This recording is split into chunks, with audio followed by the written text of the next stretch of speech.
Welcome to your Daily 5 for Tuesday, December 17th, 2024. You may have seen the news that a lot of people were upset about over the latest price hike for YouTube TV, their streaming answer to traditional cable networks.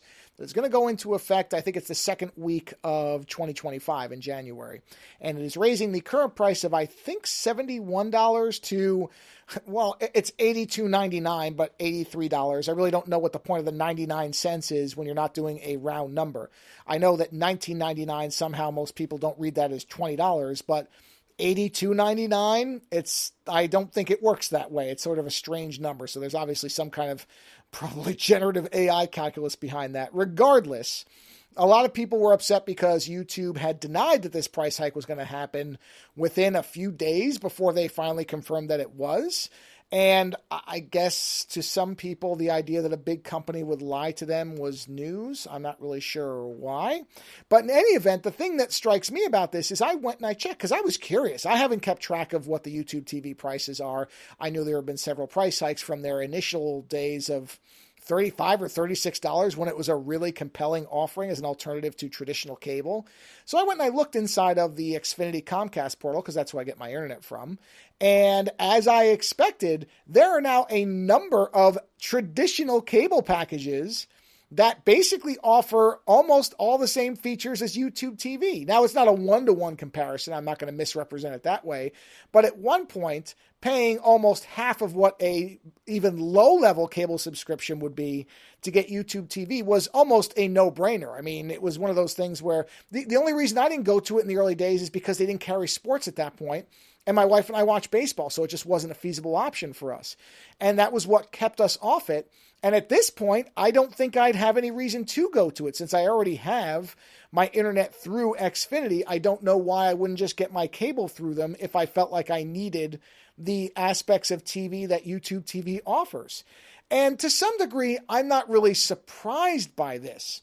This was pretty much very predictable, and many people early on did say, hey, look, this is the same model as many other companies have used where they're going to keep it dirt cheap so that you get used to using it and you like using it and you're kind of locked in. You cut off your old cable subscriptions and it would be too much of a headache.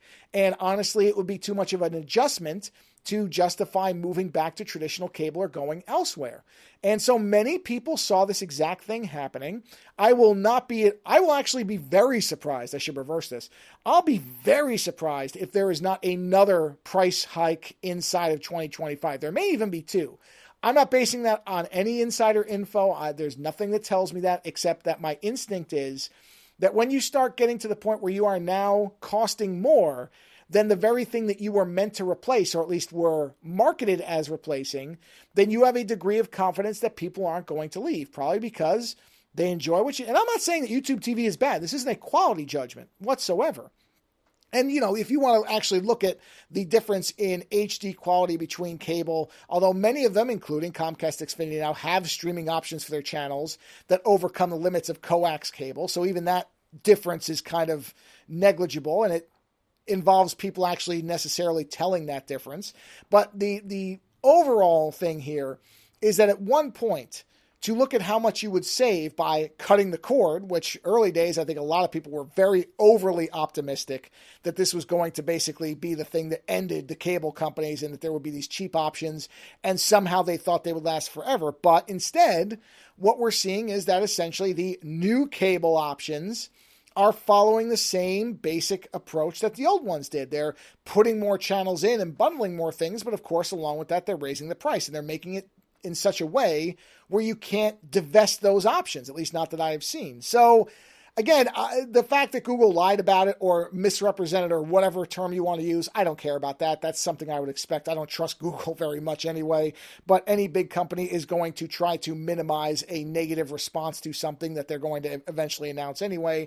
So that part, which is what a lot of people are up in arms about, that doesn't matter to me as much. And the idea that this is where YouTube TV is going, again, it really shouldn't be a surprise. What, if anything, what it demonstrates pretty clearly that I think most people should already know is that all these new big companies that want to lock their customers in, guess what? They're going to follow the exact same models that the old big companies did. So don't be surprised when things like this happen. Later.